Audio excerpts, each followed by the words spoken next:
Moses was the first prophet, right? When did Moses begin his ministry of prophecy? Anyone can tell me? When did Moses begin his ministry as a prophet?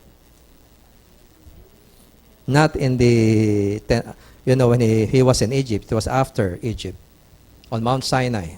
Okay, remember the story in Exodus chapter 19, where God spoke, and the people trembled because they heard the voice of God, and they said, Moses, do not let God speak to us or we will die. You speak to us, you speak to us. And that's where the prophetic movement was born. What is a prophet? A prophet is a spokesman for God.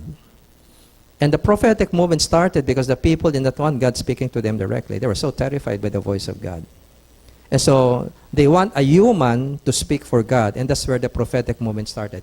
Moses was the father of the prophetic movement in Israel. He was the greatest of all prophets. Okay? And so as a prophet, he spoke for God. And so the role of a prophet from Moses onwards to speak for the king. And in the time of the kingship, when the monarchy was established, and say monarchy is just the kings, right? From Saul onwards. So the role of the prophet from the time the monarchy was established is that God allowed the monarchy to be established as an object lesson, but to ensure that the kings follow the king. Who is the real king? Yahweh.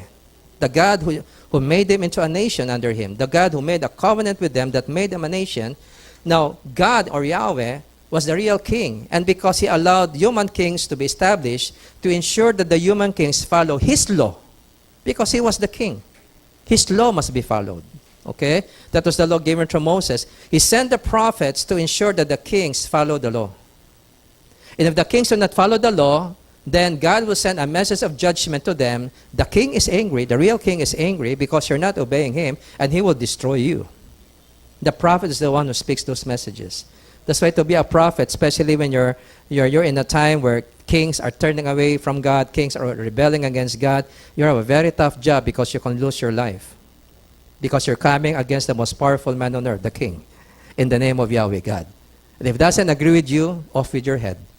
Okay? This is very scary to be a prophet because you're speaking for the real king. I mean, the prophets were put to the death. Even Jesus, the last of the prophets of God, was put to death. Okay? So don't think that just because you're a servant of God, you don't have to die. You will die. Everybody dies. It's just a matter of time.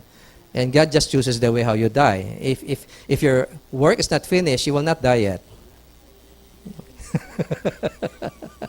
But if you are disobedient to God, you might die early.